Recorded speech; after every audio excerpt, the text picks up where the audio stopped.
প্রিয় দর্শক, আপনাদের সবাইকে প্রীতি ও শুভেচ্ছা জানিয়ে শুরু করছি ইসলামী ব্যাংক নিবেদিত স্মার্ট ব্যাংকিং অনুষ্ঠান। সঙ্গে আছি ডক্টর তৌহিদুল হক। দর্শক, ব্যাংকিং সেবার পরিধি যেমন বেড়েছে, সেই পরিধির সাথে পরিবর্তিত হয়ে সেবা প্রদানের যে ধরন, সেটিও কিন্তু অনেকটা বদল হয়েছে।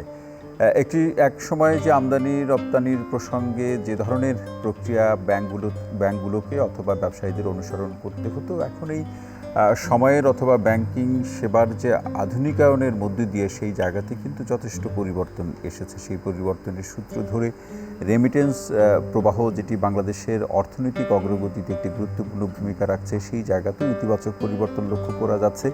পাশাপাশি যে কোনো ধরনের দুর্যোগের হাত থেকে বা অপ্রীতিকর অবস্থার হাত থেকে ব্যাংক এবং আর্থিক প্রতিষ্ঠানগুলোকে রক্ষা করা এবং বাঁচানোর যে উপায়গুলো কি হতে পারে, সেটি নিয়ে পর্যালোচনা চলছে। পাশাপাশি বিনিয়োগ এবং ঋণ বা লোনের যে প্রসঙ্গ, সেটিকে আরও কীভাবে সহজ করা যায়, দেশীয় শিল্পের প্রসার কীভাবে বাড়ানো যায় এবং আমাদের দেশের ভোগ্যপণ্য থেকে শুরু করে যে ধরনের জীবনের সাথে সংশ্লিষ্ট যে পণ্য অথবা সেবাগুলোর প্রয়োজন রয়েছে, সেক্ষেত্রে যে আমদানি এবং রপ্তানির যে প্রসঙ্গ অথবা বিষয়গুলো রয়েছে, সেটিও ব্যাংক কতটা সহজ করতে পেরেছে, সেই সহজ করার মধ্য দিয়ে অর্থনীতির যে অগ্রগতি, সেটি কতটুকু নিশ্চিত হয়েছে, পাশাপাশি জীবনমান কতটুকু সহজ হয়েছে, এই বিষয়গুলোকে সামনে রেখেই আজকে আলোচনা করতে চাই। তারই প্রেক্ষাপটে আজকের আলোচনার শিরোনাম ব্যাংকিং সেবা ও আমদানি রপ্তানি।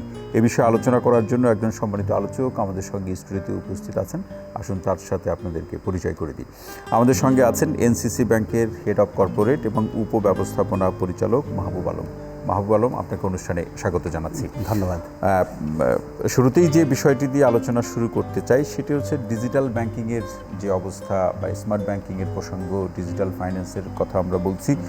সেটি নিয়েও আমরা গ্রাহকের পর্যায় থেকে নানা ধাপে বা গ্রাহকের অবস্থা অনুযায়ী সেই আগ্রহের জায়গাটাও কিন্তু আমরা নানাভাবে লক্ষ্য করছি। শুরুতেই যদি এটা একটু শুনে নিতে চাই আপনার কাছ থেকে, যে ডিজিটাল ব্যাংকিংয়ে গ্রাহকের আগ্রহটা কেমন? ডিজিটাল ব্যাংকিং বলতে গেলে যেটা বোঝায় যে সেটা হলো গ্রাহক বাসায় বসে সমস্ত ব্যাংকিং কার্যক্রম করতে পারবে অ্যাপসের মাধ্যমে, মোবাইল ব্যাংকিংয়ের মাধ্যমে, ইন্টারনেটের মাধ্যমে। এই ব্যাপারটা চিন্তা করলে আমাদের পুরাতন গ্রাহক, আমি ব্যাংকে চাকরি করে যেহেতু আমার প্রায় 28 বছরের ব্যাংকিং ক্যারিয়ার, তারা কিন্তু ডিজিটাল ব্যাংকিং অত অভ্যস্ত না। কিন্তু আমাদের যা নতুন তরুণ সমাজ, এরা কিন্তু ডিজিটাল বলতে ম্যানুয়াল ব্যাংকিং ওরা আগ্রহী হারিয়ে ফেলেছে। ওরা সবই ডিজিটাল ব্যাংকিংই চায়। আর আপনারা জানেন যে আমাদের বাংলাদেশের জনশক্তির ম্যাক্সিমাম অংশ এখন হলো তরুণ, 50-র নিচে, 40-র নিচে এরকম। তো সেই হিসাবে সেই চিন্তা করে ব্যাংকগুলো এখন ডিজিটালি, প্রায় সবগুলো ব্যাংক ডিজিটালি অনেক টাকা ইনভেস্ট করেছে এবং সবগুলো ব্যাংকই ডিজিটাল সার্ভিস দেওয়ার ব্যাপারে আগ্রহ প্রকাশ করেছে। এই যে আপনি যেটি এজেন্ট ব্যাংকিং বলি, পুরাটাই ডিজিটালের আন্ডারে।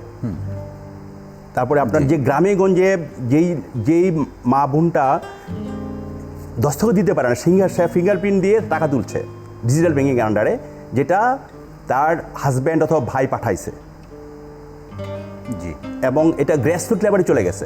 ফাইন্যান্সিয়াল ইনক্লুশন সম্ভবই হয়েছে শুধু ডিজিটাল ব্যাংকিংয়ের জন্য, আদরে সম্ভব হতো না। সেটি কি বৈশ্বিকভাবে অন্যান্য দেশগুলো, যে সমস্ত দেশগুলো অর্থনৈতিকভাবে অনেক এগিয়ে বা যে সমস্ত দেশগুলোর ব্যাংকিং প্রক্রিয়াকে আমাদের মতো দেশগুলো মডেল হিসাবে বিবেচনা করে, তাদের সাথে এগিয়ে যাওয়ার প্রক্রিয়াটা অথবা অগ্রগতি বা মাত্রাটা যদি বিবেচনা করি, সেক্ষেত্রে বাংলাদেশের ব্যাংকগুলোর যে অবস্থা, সেটা কেমন? যদি ওইভাবে চিন্তা করেন যে আমাদের যে অ্যাকাউন্ট আছে, সেখানে আমি বলতে পারি যে হয়তো বড় জোর 30-40% মানুষ ব্যাংকিং সার্ভিস আছে, বাকিরা নেই। তো নেই কেন নেই? একটা কারণ হলো যে প্রাইভেট ব্যাংকগুলি চিন্তা করে যে প্রফিট মোটিভ, অনেকটাই চিন্তা করে যে গ্রামে সে যাবে কিনা, প্রফিট করতে পারবে কিনা। কিন্তু ডিজিটালি যখন সম্ভব হয়, যখন সে একটা এজেন্ট নিয়োগ করতে পারে, তখন যেটা হচ্ছে সে এজেন্টের কী করতে হয়, তাকে অফিসটা এজেন্টের খরচ, জি, সে শুধু সফটওয়্যার সার্ভিসটা দেয়। যে লোকজন যে ইলেকট্রিসিটি বিল, তারপরে আপনার ওই যে লোকজন যেগুলো অ্যাপয়েন্টমেন্ট, তাদের বেতন, এগুলো সব হলো ওই এজেন্ট খরচ বেয়ার করে। আর ব্যাংকটা কী করে, সফটওয়্যার খরচটা বেয়ার করে। এতে হয় কি, ওই এজেন্ট এবং ব্যাংক দুজন মিলে একটা জয়েন্ট একটা বিজনেস চলে যাচ্ছে। এবং এইখানে যেটা হচ্ছে সেটা হলো ব্যাংকগুলি প্রফিট, এখান থেকে প্রফিট বের করে নিয়ে আসতেছে এবং এখান থেকে সে ভালো ডিপোজিট পাচ্ছে এবং যার যত গ্রামে গঞ্জে নেটওয়ার্ক আছে, সে তত ভালো রিমিটেন্স পাচ্ছে বাইরে থেকে। কারণ বাইরের যে যে এই রিমিটার যে পাঠাচ্ছে সে একটা রেট একটা ফ্যাক্টর, কিন্তু ওইটাও দেখে যে তার বউটার সকালেই গিয়ে টাকাটা তুলতে পারবে কিনা, এই একটা ব্যাপার আছে। আস্থা এবং বিশ্বাসের একটা বিষয় রয়েছে, বিশ্বাসী হয়েছে তাৎক্ষণিকভাবে। আবার এখন যেটা হচ্ছে যে মোবাইল ব্যাংকিং বা বিকাশ যেটা করতেছে, তাৎক্ষণিকভাবে রাত 12টা পর্যন্ত সময় দেখছে যে তার অ্যাকাউন্টে টাকা ঢুকে গেছে। এটাও ডিজিটাল ব্যাংকিংয়ের একটা অংশ, বিশাল একটা অংশ, মোবাইল ব্যাংকিং বা বিকাশ অথবা নগদ যেটা করছে। আর এখানে চিন্তা করে বাংলাদেশ সরকারও এখন ডিজিটাল ব্যাংকিং, আলাদা ডিজিটাল ব্যাংকিং লাইসেন্সই দেওয়া হচ্ছে। আর যেগুলো যারা ওই নর্মাল ব্যাংকিং করতো তারাও কিন্তু আসলে ডিজিটাল ব্যাংকের সমস্ত সার্ভিস নিয়ে আসতেছে এখন। আমাদের যে সমস্ত ভাই ও বোনেরা বিদেশে থাকে, প্রবাসী হিসাবে যারা আছেন, তারা যে পরিবারের জন্য অথবা তার অন্য যে কোনো প্রয়োজনে যে অর্থ পাঠান, সেটি তো আমরা সবসময় প্রত্যাশা করি একটা অফিসিয়াল চ্যানেলের মাধ্যমে সেটি আসুক। এই যে রেমিটেন্স প্রবণতার ক্ষেত্রে কখনো কখনো আমরা দেখি খুব ভালো অবস্থানে আছে, কখনো সেটি কমে যায়। এক্ষেত্রে এই ব্যাংকিং ব্যবস্থা বা ব্যাংক কি ভূমিকা রাখতে পারে? আচ্ছা, আগে যেটা ছিল, ইদানিং এটা কমে গেছে। আগে যেটা ছিল মানে ওই ব্যাংকই ভালো সার্ভিস দিতে পারবে বা ভালো রিমিটেন্স আর্ন করতে পারবে যার রিমিটেন্স যখন আহরণ করে যেসব কান্ট্রিতে scattered source of collecting unit আছে, প্লেস আছে, যার যত কালেক্টিং এজেন্ট থাকবে সে অত ভালো কালেকশন করতে পারবে। তারপরে ছিল হলো সার্ভিস কোন ব্যাংক ভালো দেয়, জি। আরেকটা ছিল হলো কার কত ডিস্ট্রিবিউশন চ্যানেল কত বেশি আছে, যেন গ্রামে গঞ্জে গ্রাসরুট লেভেলে কার কত ডিস্ট্রিবিউশন চ্যানেল আছে সেটা শুধু ভালো করতে পারবে। এখন এইগুলো সবই আছে, কিন্তু পাশাপাশি বড় একটা জিনিস সাথে যোগ হয়েছে, কোন ব্যাংক কত বেশি হাইয়েস্ট এক্সচেঞ্জ রেট দিচ্ছে। এটা এটা এটা এটা হলো ওই তিনটার চেয়ে বেশি এক নাম্বার চলে গেছে এখন এইটা। কারণ এক্সচেঞ্জের মধ্যে অনেক কম্পিটিশান, এক্সচেঞ্জ হাউস যারা কালেকশন করে, এবং তারা এখন প্রায় সময়ই বাংলাদেশে আসে, ওরা বাংলাদেশের বিভিন্ন ব্যাংকের সাথে মিটিং করে যে আমাকে রেট কম দিচ্ছেন, অমুক শুনছে বেশি দিচ্ছেন। বাংলাদেশে ওরা মার্কেটিং করে কোন ব্যাংকগুলি কী করে না করে সব ব্যাপারগুলি দেখে। তার মানে গ্রাহকরা যে অবস্থায় থাকুক না কেন সে সচেতন। আরেকটি বিষয়, আমরা একটা বিরতিতে যাব, তবে একটু শুনে নিতে চাই যে এনসিসি ব্যাংক এই রেমিটেন্সের ক্ষেত্রে কী ধরনের সেবা দিয়ে থাকে? ব্যাংকগুলি রিমিটেন্স কখন নিবে? যখন তার ডলার দরকার। একটা ব্যাংকের ধরেন ইম্পোর্ট হয় হলো সে ইম্পোর্ট হয় হলো $5 বিলিয়ন ইম্পোর্ট হয় ইয়ারলি। জি। তার এক্সপোর্ট আছে সে ধরেন $3 বিলিয়ন, তাহলে তার শর্ট কত? $2 বিলিয়ন। $2 বিলিয়ন তাকে কালেকশন করতে হবে। এই কালেকশনের ব্যাংকগুলির একমাত্র সোর্স হলো এক্সপোর্ট এবং হলো রিমিটেন্স।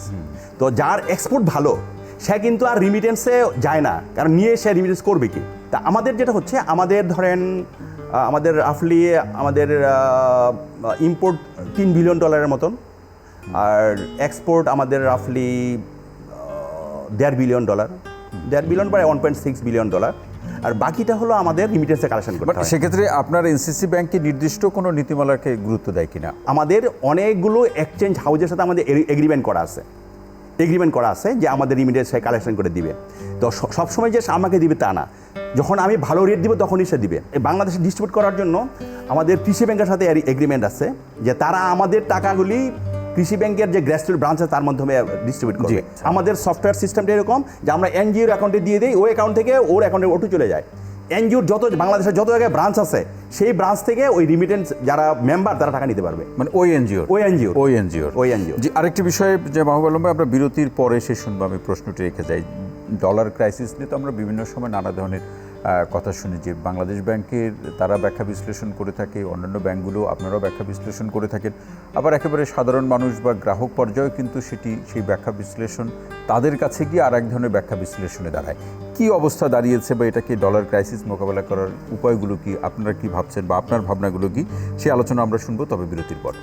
প্রিয় দর্শক, আপনারা দেখছেন ইসলামী ব্যাংক নিবেদিত স্মার্ট ব্যাংকিং অনুষ্ঠান। ছোট্ট বিরতির শেষে আবারও ফিরছি, সঙ্গেই থাকুন।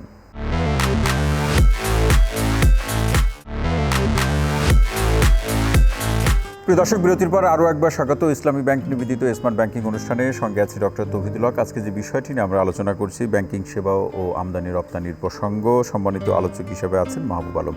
মাহবুব আলম ভাই, যে প্রশ্নটি রেখে যাওয়া ডলার ক্রাইসিস কীভাবে সেটি মোকাবেলা করা যায়, ব্যাংকগুলোর নিজস্ব ভাবনা আছে, বাংলাদেশ ব্যাংক থেকেও নানা ধরনের নির্দেশনা আছে।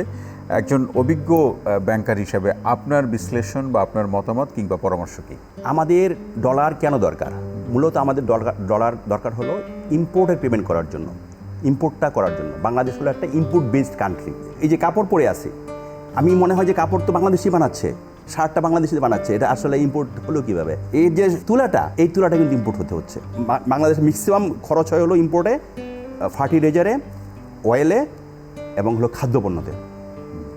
এই তিনটাতে মূলত ম্যাক্সিমাম ইম্পোর্টটা খরচ হয়, ডলারটা খরচ হয়। এই ব্যাপারটা কাভার করতেছে হলো এক্সপোর্ট দিয়ে একটা, যেটা আছে, যেটা আমরা বাংলাদেশ সরকার বিভিন্নভাবে চেষ্টা করছে, যেমন বিভিন্ন ইনসেন্টিভ দিয়ে নিউ মার্কেট ডেভেলপ করে, বিশেষ করে দক্ষিণ আমেরিকায় যাওয়া যায় কিনা, অস্ট্রেলিয়ায় যাওয়া যায় কিনা, মিডল ইস্টে যাওয়া যায় কিনা, জাপানে এগুলো যাওয়া যায়, এইসব দিয়ে চেষ্টা করতেছে। সরকার এইসব জায়গায় 3-4% বেশ এক্সট্রা ইনসেন্টিভ দিচ্ছে।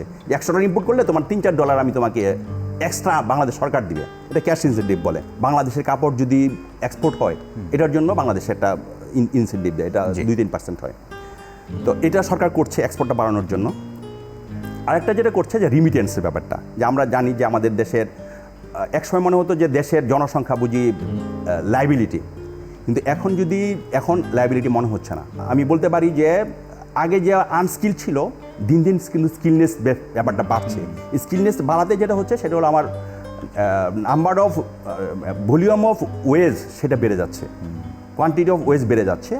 হুন্ডির মাধ্যমে ডলারটা যেন না আসে, এই যে এইটা সরকার ডিসকারেজ করার জন্য। এটিকে বন্ধ করা সম্ভব হয়েছে আনঅফিসিয়াল চ্যানেলে যে টাকা পাঠানো বা হুন্ডির যে প্রসঙ্গ? হ্যাঁ, এটা বলা হয় যে বাংলাদেশে যত ডলার আসে, আমি যদি ধরি রাফলি $25 বিলিয়ন, বলা হয় যে অ্যাটলিস্ট আরও $15 বিলিয়ন হলো হুন্ডিতে আসে, আনঅফিসিয়াল চ্যানেলে আসে। আনঅফিসিয়াল চ্যানেলে আমরা টাকাটা এদিক এক হাত থেকে বাংলাদেশ আরেক হাতে যায়, কিন্তু ডলারটা আসে না, ডলারটা ওই দিক থেকে, ডলার ওখানেই থেকে যাচ্ছে, অর্থাৎ এটা আসে না আর কি। এটা আমি বঞ্চিত হচ্ছি। তো এই জিনিসটা মানে ডিসকারেজ করার জন্য আমার যেটা মনে হয় যেটা করা যায় সেটা হলো হুন্ডিতে রেটটা একটু বেশি থাকে নর্মালি। যেমন ব্যাংকে যদি 118টা থাকে, ওটা হয়তো এখন দেখা যাচ্ছে 122-23 টাকা। তো বাংলাদেশ সরকার তো আবার 2.5% ইনসেন্টিভও দিচ্ছে। 118 টাকা যেটা, 17 টাকা যেটা, সেটা ইনসেন্টিভ 120 টাকা হয়ে যাচ্ছে। তাহলে 120 টাকা পাচ্ছে। আবার কিন্তু হুন্ডিতে পেয়ে যাচ্ছে 122 টাকা, তাহলে 2 টাকা বেশি পেয়ে যাচ্ছে। এই 2 টাকা বেশির জন্য সেটা ওখানে চলে যাচ্ছে। বাংলাদেশ ব্যাংক বলছে যে ব্যাংকগুলি তার নিজের মতো করে ইনসেন্টিভ দিতে পারে বাংলাদেশের মধ্যে দিতে পারে, কিন্তু বাইরে বলতেছে বাইরে তোমরা দিও না, মানে বাইরে এক্সচেঞ্জ হাউসকে দিও না। ব্যাংকগুলি যখন ডলারের প্রয়োজন হয় তখন তো তার ইম্পোর্ট পেমেন্টটা করতেই হবে, কোনো ওয়ে নাই, দিনের শেষে তাকে ইম্পোর্ট পেমেন্টটা করতেই হবে। যদি না পারে তাহলে তার যে ক্রেডিটেবিলিটি বাইরের ব্যাংকগুলির সাথে, তার এলসি অ্যাকসেপ্ট করবে না। সেক্ষেত্রে বিকল্প সমাধান তার না পেয়ে সে ওখানে চলে যাচ্ছে। বাংলাদেশ ব্যাংক অনেক সময় দিত, কিন্তু ইদানিং বাংলাদেশ ব্যাংক দিচ্ছে না। মানে ডলার ক্রাইসিস হলে বাংলাদেশ ব্যাংক দিত। প্রায়োরিটি সেক্টর যেটাকে সরকার ইম্পোর্ট করতেই হবে, নতুবা খাদ্যপণ্যের ব্যাপারটা। এবং আরেকটি বিষয় মাহবুব আলম, সেটি হচ্ছে যে আমাদের আরএমজি সেক্টর আমাদের অর্থনৈতিক ভিত্তির একটা অন্যতম স্তম্ভ। এই আরএমজি সেক্টরের সাথে কিন্তু একটা আমাদের ইম্পোর্টের একটা বড় বিষয় জড়িত। সেক্ষেত্রে আপনার ব্যাংক কিভাবে সহযোগিতা করছে, এবং আমরা একটা যে বিষয়টা জানি, এই বিষয়টিও আপনার আলোচনার আমরা শুনতে চাই। সেটা যে দেশে যখন কোনো একটা অনভিপ্রেত একটা অবস্থা বা অনাকাঙ্ক্ষিত কোনো অবস্থা তৈরি হয়, তখন আমরা দেখি আরএমজি সেক্টরে যারা আছেন তাদেরকে নানা ভাবনার মধ্যে ফেলে দেয়। এর সমাধানও বাকি। আরএমজি সেক্টরে যেটা হয় সেটা হলো, এটা খুবই সেন্সিটিভ একটা সেক্টর, এবং সবসময় মনিটর করতে হবে, সবসময় মনিটরে রাখতে হবে। এটা যে O2 সিস্টেমে চলবে তা না, কারণ এখানে একটা লেবার ইন্টেন্সিভ ব্যাপার আছে, তারপরে আপনার লিড টেবিল একটা ব্যাপার আছে, র মেটেরিয়ালস কালেকশন করার ব্যাপার আছে বাইরে থেকে, এখন বাংলাদেশ থেকেও অনেক করা যাচ্ছে। তারপর টাইমলি শিপমেন্টের ব্যাপার আছে। ওই দিকটা হলো বায়ারের তার মার্কেট ধরতে হবে। যদি এনে কোনো একটা চেইনে ব্রেক হয়ে যায় তাহলেই সমস্যা হবে। যেমন রিসেন্টলি যে ঘটনাটা ঘটলো, 4-5 দিন বন্ধ থাকলো, যে অর্ডারটা ওই বায়ার মনে করছে যে তোমাকে এই তারিখের মধ্যে দিতেই হবে, 5 দিন তো তাকে ফ্যাক্টরি বন্ধই ছিল।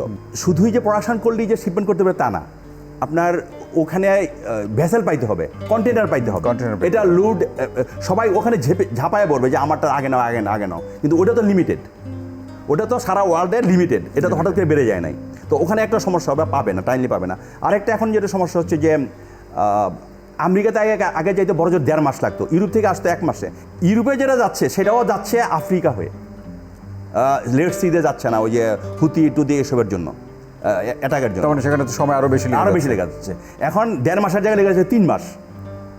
আর বায়াররা এখন এরকম, এখন বাংলাদেশের সমস্ত শিপমেন্টগুলি ম্যাক্সিমাম হয় হলো কন্ট্রাক্টর এগেনস্টে। সব বায়ারই চায় যে আমার পোর্টে মাল আসুক, তারপর আমি টাকাটা দিই। পেমেন্টও ডিলে 2 মাস হয়ে যাবে। আর এই দিকটা যে র মেটেরিয়ালস কালেকশন করেছিল ব্যাক টু ব্যাক এলসির মাধ্যমে, সেটা কিন্তু আগে ম্যাচ করা ছিল যে 2 মাস ব্যবসায়ীকে তো বিনিয়োগ করতে হয়েছে, তাকে বিনিয়োগ করতে হয়েছে, সেটা ডিউ ডেট আগে চলে আসছে, এখন সে ম্যাচ করতে পারবো না। মানে এক্ষেত্রে কোনো আন্ডারস্ট্যান্ডিং অথবা এমওইউ অথবা কোনো আলোচনার মাধ্যমে এই বিষয়টিকে সমাধান করার কোনো সুযোগ আছে? একটাই সুযোগ আছে। ব্যাংক কি করতে পারে? এটা ব্যাংক করতে পারে। আমরা যেটা বলি আমাদের এক্সপোর্টারদের যে আমরা ওই যারা সাপ্লায়ার, সে চায়নার সাপ্লায়ার, জি, ওকে আমরা বলি যে তুমি একটা তার সাথে নেগোশিয়েট করো যে সে যেন একটু এক্সটেন্ড করে দেয়, যেন 2 মাস যেন এক্সটেন্ড করে। হয়তো 4 মাসের ডিউ ডেটে ম্যাচুরিটি ছিল, এখন যেন 2 মাস আরও এক্সটেন্ড করে দেয়, যেটা রুলের মধ্যে, বাংলাদেশ ব্যাংকের রুলের মধ্যে কাভার করে। তো সে হয়তো অনেক সময় রাজি হয় না, তখন বায়ারের মাধ্যমে আবার পার্সিউ করতে হয়। যদি বায়ার নমিনেটেড সাপ্লায়ার হয় তাহলে কিন্তু ম্যানেজ করা যায়। বা দেখা যাক, বিজিএমএ এই ব্যাপারটা নিয়ে বাংলাদেশ গভর্নমেন্ট আলোচনা করছে, হয়তো কোনো একটা সমাধান বেরিয়ে আসবে, আমরা এক্সপোর্টার সমস্যা না পড়ে। আরও একটি বিরতিতে যাব, তবে প্রশ্নটি রেখে যাই, সেটি দেশীয় শিল্পের প্রসার বা বিকাশ বলুন, পাশাপাশি আমদানি রপ্তানির প্রসঙ্গ বলুন। এর যে এটা প্রসার বাড়ানো অথবা সেটি বিনিয়োগের একটা ইতিবাচক পরিস্থিতি তৈরি করার ক্ষেত্রে তো ব্যাংক ঋণের একটা ভূমিকা এখানে রয়েছে। সেই জায়গাতে যে বাস্তবতা আমরা লক্ষ্য করছি, সেটা আসলে কতটা আমাদেরকে আশার আলো দেখাচ্ছে? পাশাপাশি আপনার ব্যাংক, এনসিসি ব্যাংকও এই দুটি সেক্টরে কী ধরনের সেবা অফার করছে গ্রাহকের কাছে, সেই প্রশ্নটি রেখে গেলাম। বিরতি থেকে ফিরে এসে শুনবো। প্রিয় দর্শক, আপনারা দেখছেন ইসলামী ব্যাংক নিবেদিত স্মার্ট ব্যাংকিং অনুষ্ঠান। আরও একটি বিরতি শেষে ফিরছি, সঙ্গেই থাকুন।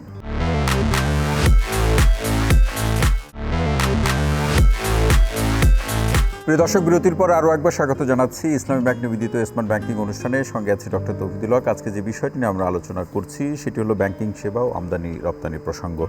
মাহবুব আলম ভাই, যে প্রশ্নটি রেখে যাও, দেশীয় শিল্পের বিকাশ এবং আমদানি রপ্তানির প্রসঙ্গে ব্যাংক ঋণের যে ভূমিকা, সেই জায়গা থেকে যদি চিন্তা করি, বাংলাদেশে এখন কি অবস্থা আছে এবং আপনার ব্যাংক কী ধরনের সেবা দিচ্ছে? এক সময় ছিল 9% ইন্টারেস্ট রেট, পরবর্তীতে এটা হয়েছে হলো স্মার্টের সাথে সম্পর্ক করে। স্মার্ট মানে 6 মান্থস ট্রেজারি বিল যেটা আছে, সেটার যে প্রিভিয়াস 6 মান্থের অ্যাভারেজ যে ইন্টারেস্ট রেট, সেটার সাথে ম্যাচ করে ছিল ইন্টারেস্ট রেটটা। জি। আর এখন যেটা হচ্ছে সেটা হলো ওপেন করে দিয়েছে। ওপেন হওয়াতে যেটা হয়েছে সেটা হলো এখন এই ইন্টারেস্ট রেটটা 14-15-তে চলে গেছে। তো যেটা আগে ছিল 9, 14-15 আসলে একজন ইনভেস্টারের জন্য ইন্টারেস্ট দিয়ে প্রজেক্ট করে ভাইবল করা কঠিন। তো আমরা যেটা করছি সেটা হলো, যদি কোনো ভালো সেক্টর হয়, মানে যেটা ভালো পটেনশিয়াল হয়, সেই ক্ষেত্রে আমরা কম রেটে দেওয়ার চেষ্টা করছি, যেটা বাংলাদেশ সরকারও অ্যালাউ করছে। যে বাংলাদেশ সরকার এখানে রিফাইন্যান্স করতেছে, বিশেষ করে এক্সপোর্ট ওরিয়েন্টেডে প্রায় সবাই এই রিফাইন্যান্সটা পাচ্ছে। যদি কেউ গ্রিন বিল্ডিং করে সে পাবে, কেউ যদি মেশিন ইম্পোর্ট করে, যেটা আপনার পাওয়ার সেভিংস মেশিন, জি, সেইখানে সে ভালো রিফাইন্যান্স পায়। এবং এখানে ইন্টারেস্ট রেট হয়তো 5-6%। এই জিনিস সরকার করছে।